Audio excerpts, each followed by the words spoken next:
Angela was in daycare, struggling to tell a story to a group of inattentive children. Meanwhile, Jessica starts her first day as a waitress, learning the ropes from a coworker who shows her how to serve drinks. Later that evening, Jessica went back to her house. It was filled with pregnant women that her mother teaches Lamaze classes to. She walked past them and went to the bathroom, but her moment of peace was disturbed when one of the women got into labor. At the same time, Jessica receives a call informing her of her father's death. Angela, who also heard of her father's death, is in the hospital. Jessica also went to the hospital and found Angela there for the first time. They got called to identify the body, but neither recognizes him because Jessica doesn't know him, and Angela hasn't seen him in 15 years. Just as confusion sets in, their father's secretary, Inesita Alvarez Balesta, arrives and confirms his identity. As they walked out of the room, Inesita told them that their father, Dr. Ernesto, was caught in a bribery scandal, but Ernesto is an honest man and would never get into such things. Jessica was eager to find out if their father had left anything for them.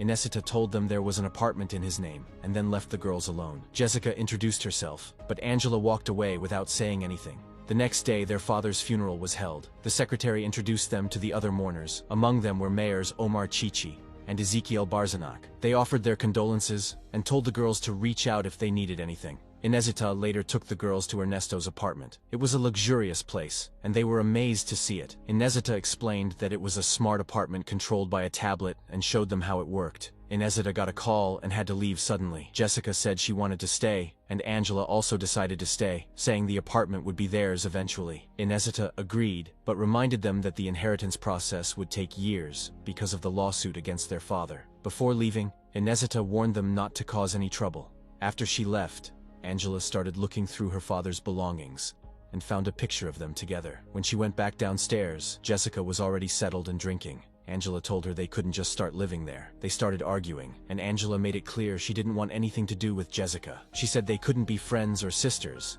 and that once the inheritance was sorted, they would sell the apartment and split the money. While speaking, Angela tried to close the curtains using the tablet. As she tries to figure it out, a compartment in the wall opens, revealing a stack of money. Jessica reached for it, but Angela stopped her, saying she might leave fingerprints. Angela closed the compartment, and they both left the apartment. In the elevator, Angela gave Jessica her number and took hers. As they were leaving, Jessica insisted on having the entrance key, so they played rock, paper, scissors for it. They kept throwing the same sign, and out of frustration, Angela decided to give Jessica the key. Back at her home, Angela took a pregnancy test. Before she could see the result, her husband, Marcelo, walked in. She quickly hid the kit and spoke to him as if everything was fine. After he left, she looked at the test and saw that she was not pregnant. Meanwhile, Jessica was looking through Ernesto's corruption case. Her mother walked in and asked for money. Jessica told her that she hadn't been paid yet. Her mother then asked about her father's funeral and whether she was included in the will. Jessica angrily accused her of only caring about money. At work, Jessica became overwhelmed by the workload. Later that night,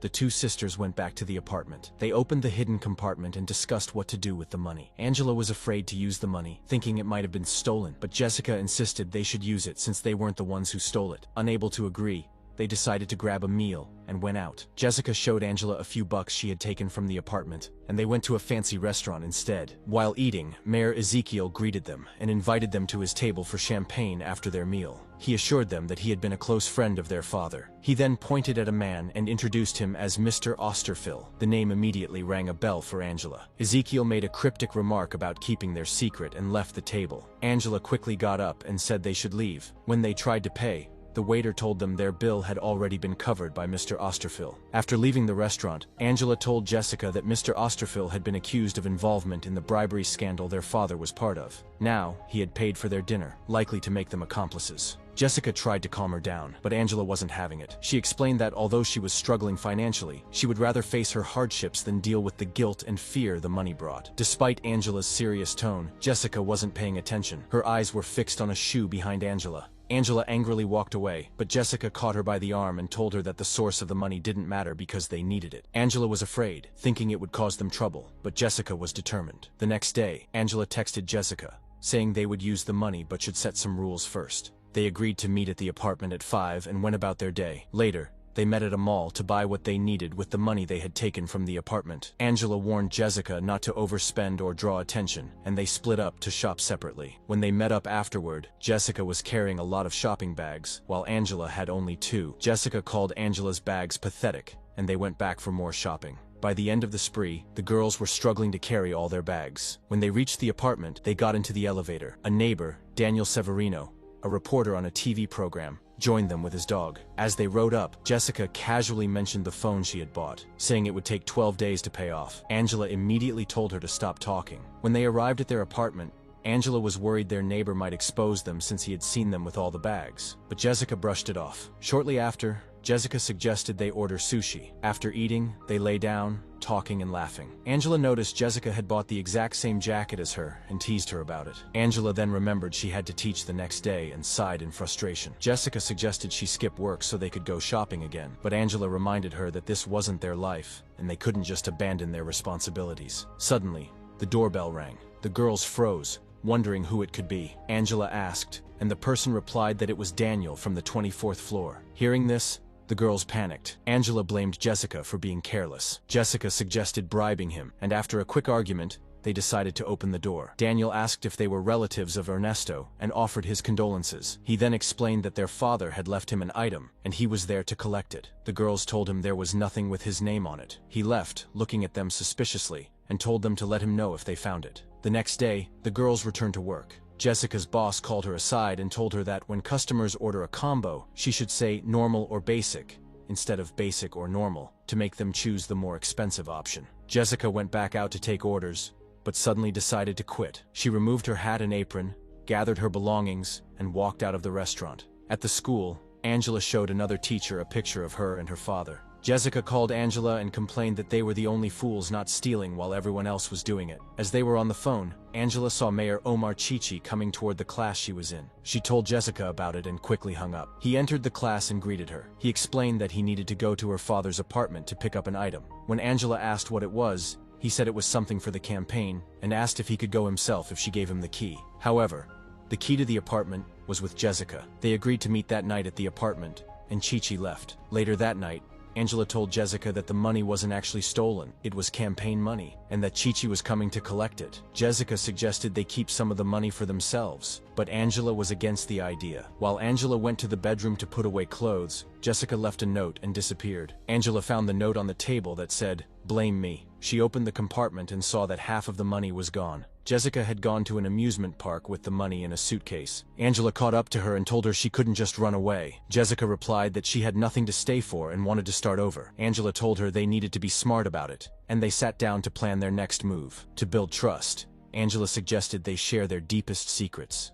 Neither of them could think of anything at first, but after a while, Angela admitted that she hates kids. Even though she teaches kindergarten, she confessed that she doesn't like the kids there. Jessica then asked why her boyfriend calls her Piru. Angela explained that as a child, she had been depressed and set a fire, and Piru is short for pyromaniac. Angela noticed two men following them. They quickly got up to leave but spotted David approaching with his dogs, so they ran into a car store. Jessica suggested they buy a car, and they began test driving one. While in the car, they saw David and Ezekiel together. When asked how they planned to pay for the car, they told the seller they would pay in euros. Suspicious, the seller called the police. They quickly fled the store with police cars chasing them. They stopped by a building where Jessica shared her secret. She told Angela she had created another life in her head where she was a singer. Suddenly, Angela got a call. She looked at a screen and saw Marcelo working as a guard. She told him she wasn't coming back to the house and left with Jessica. They stopped to get a taxi, and Jessica found a picture of their father and Angela. She asked Angela to throw the picture away,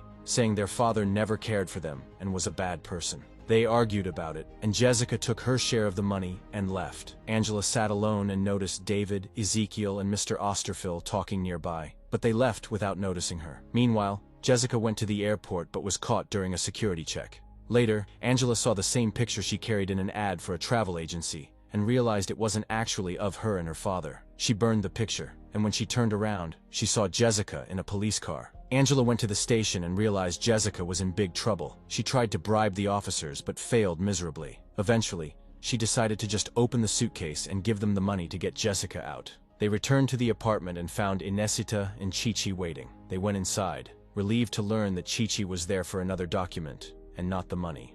After they left, Inesita returned and told them the judge had ordered an auction on the apartment, so they had to evacuate. In the following days, Angela went to deliver money to Jessica's mother, while Jessica delivered money to Angela's colleagues. Finally, the two sisters moved to a beachside home and lived their happy life to the fullest. Subscribe for more videos like this. turn on notifications,